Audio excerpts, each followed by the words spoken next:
I was house sitting for my grandma one weekend while she went to Florida with some of her church friends.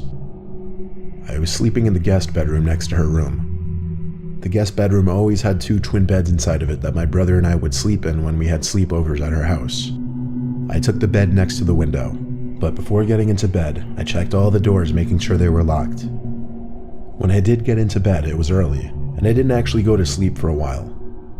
There wasn't much to do at my grandma's house. I was just on my phone for an hour or two, watching videos, texting people, whatever. That's when I thought I could start hearing someone's voice outside. It sounded like a woman's voice, saying hello. I left the bedroom and inched my way closer to the front door, moving slow because I was trying to listen. Hello? It was a woman's voice, just going hello like every 10 seconds. As I got closer to the front door, I realized that's where it seemed to be coming from. My grandma's door doesn't have a peephole, but the windows in her dining room gave a clear view of the front porch, so I went over to that window to attempt to get a view of who was out there. I tried peeking my head in between the plastic blinds without making it obvious, but I guess I didn't do a good job of that, because when I looked, I did see a woman on my grandma's stoop, and she was looking right at me, as if she knew I was going to be looking through those blinds.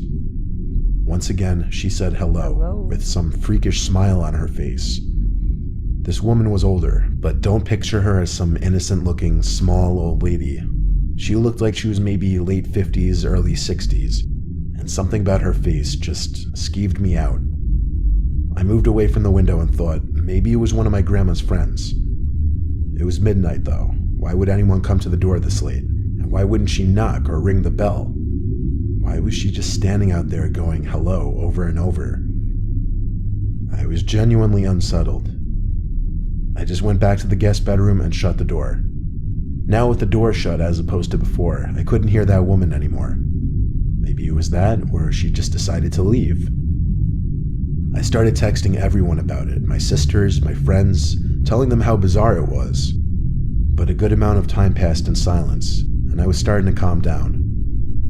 My sisters were telling me to call Grandma, but there was a 0% chance she was awake, and she barely ever even checked her cell phone anyway. Just like that, something broke the silence. A banging at the window. Not a knocking or tapping, banging. I felt that fierce pain in my chest area as my body entered that fight or flight mode. Shortly after the banging stopped, I heard that familiar voice say hello. With that boost of adrenaline, I guess I had the extra confidence to grab the blind and push it up. There I was, face to face with this horrifying older lady, with only a thin layer of glass between us. I screamed at her smiling, gross face, "I'm calling the cops." I pulled the blind back down and ran back outside to the living room. I looked around the house, then ran upstairs to box myself into the upstairs guest bedroom. I didn't want to actually call the cops. I don't know why.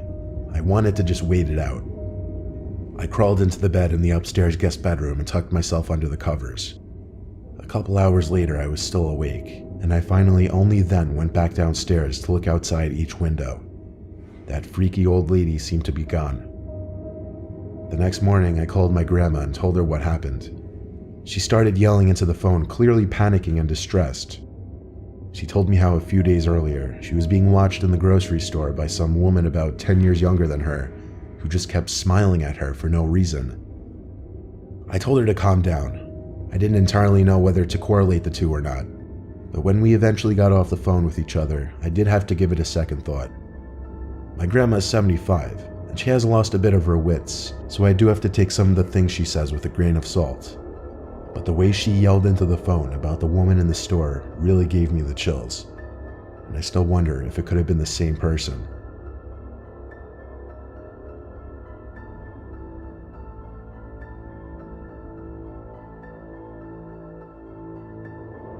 My name is Nicholas. I'm currently a freshman at Syracuse University, which doesn't exactly sit in the safest area. I just went through a breakup with my first girlfriend, so I started getting back into the online dating scene. I was using the app Hinge when I found some blonde girl named Stephanie who I really connected with. She also went to Syracuse. We both liked to read, go to the movies, we even had the same sense of humor. I suggested we go on a movie date, and she said she'd love to. She told me to meet her at some specific point near campus and she'd pick me up. So, around 9 o'clock, I waited on some corner of a normal neighborhood block, waiting for Stephanie. She asked me to share my location with her, and so I did. A few minutes later, I saw a car turn down the street and start approaching me. Then it stopped in front of me, and the driver rolled down the window. It wasn't Stephanie, though, but some old random guy. He asked what I was doing alone out here, which was insanely weird, first of all. Then I said I was waiting for someone. He asked if I was waiting for Stephanie, and I said, yeah, how'd you know? He said he was Stephanie's father, and told me to hop in so he could give me a ride to her. I took a good look at him, and he looked a little old to be her father, to be honest. I'm no idiot when it comes to sketchy situations, so I said in a firm voice, why didn't you tell me you'd be picking me up? He claimed he didn't trust a random guy meeting up with his daughter, and wanted to meet me first. I took another good look at the man and didn't say anything. I simply started walking away in the opposite direction from where his car was facing. He started yelling, hey, hey, sounding surprised that I was just walking away like that, but I've heard way too many kidnapping stories to know where this could potentially go. I heard the guy's car moving, and I turned to make sure he wasn't doing a U-turn to follow me. I breathed a sigh of relief when he drove straight and turned left out of sight. I continued walking down the block towards campus. I got to the corner of the block and was just about to make a turn when I noticed what I was pretty sure to be the same car the man was driving, just parked on the side of the road with the light shut off. I briefly tried looking into the window as I passed, but the glass was tinted. I tried not making it obvious that I was suspicious and continued walking. I got a text from this so-called Stephanie person saying, why didn't you get in the car with my dad? I ignored the text and continued walking. I kept looking back to see if the car would move. When I got to an intersection in the road, I turned right and then full-on booked it in the direction of campus. Surprisingly, I wasn't followed. I made it back to campus out of breath and started walking to my dorm building.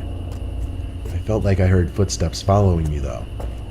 I thought maybe I was being paranoid, but when I heard a piece of broken glass being kicked by someone's shoe, I knew I was being tailed. I made a point of ducking down behind a van and stopping to give me time to listen for where their footsteps were coming. They were a few cars away from me. Then I remembered. I never stopped sharing my location with Stephanie, or should I say that man. I saw him. It was that old man. He was approaching from between two cars across from me. He yelled something that I didn't fully understand, but it sounded like he said, come back and I'll take you to her. He had to be like 60-something. There's no way he would catch me if I sprinted. I lost him easily when I ran, and made it back to my dorm room. My roommate wasn't there, so I had no one to talk to about it. But when I lay in my bed, I got another text from that man, and it was shocking. It said, you're a little piece of fucking shit. You're lucky you got away. I would have strangled your ugly ass. I still have the screenshot. I replied saying thanks for the threat, it's going straight to the police, and I blocked his number. I still have the conversation saved as evidence, and I plan on going to the police with it eventually. Hopefully they are able to do something about it.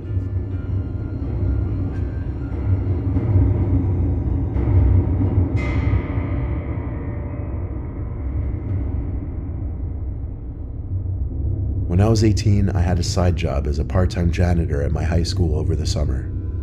I would work sometimes days and sometimes nights, anywhere from 9 a.m. to 12 a.m., depending on how much money I needed. Oftentimes I would be left to lock up the building when the older janitors have left. This was a time before the high school had cameras installed in every single hallway. So one night, one of my superiors, Tom, had to leave early, meaning I'd be finishing up the rest of my shift alone, and I'd be locking up for the night. He told me to text him if I need anything, as he always did, and then he left. I loved it when I was left alone because usually I'd just do half an hour of work and then just hang around on my phone or leave early and still get paid for the whole shift. I definitely pushed it with the things I'd get away with at that place. One of the things Tom asked me to do before leaving was bring all the extra seats in the gymnasium from the assembly down to the basement storage room. So I figured I'd do that, then just go home. I grabbed a stack of 6 chairs and started carrying it down to the basement. The lights in the storage room were very dim. They kind of suck. The whole basement of that school wasn't exactly pretty. It felt more like a basement to a warehouse.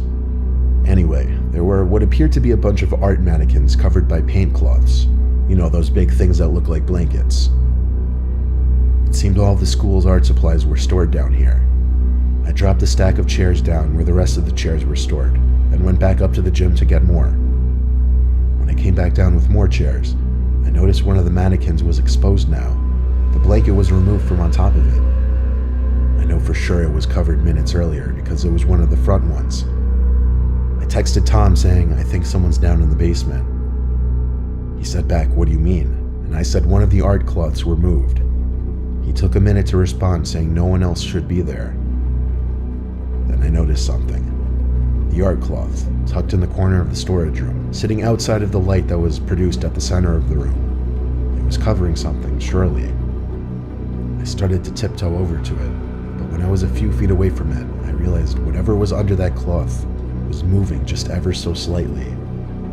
There was undoubtedly someone hiding under there.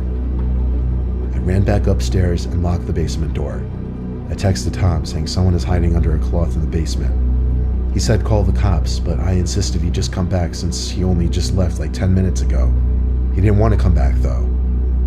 He told me to be a man and confront whoever was down there. So I went down to the basement again. However, the cloth was now strewn flat on the floor, and whoever was hiding under there was gone. But possibly the scariest thing was yet to happen. As I stood in the storage room, there were loud metallic thumps coming from above my head. I looked up and saw indents slowly forming in the large air vent above me. Someone was crawling through the main vent, then just stopped literally above me. And then, bangs. Bangs like whoever was in there was trying to break open the floor of the air vent. I didn't know what was happening, but I was officially done with this. I ran up the stairs, locked up the school, and went home. I told Tom the partial truth the next day, that I thought I saw someone in the corner and it was gone when I went back. Then I claimed there was nothing else I could say. Thank God it was my last week there, so it wasn't my concern anymore.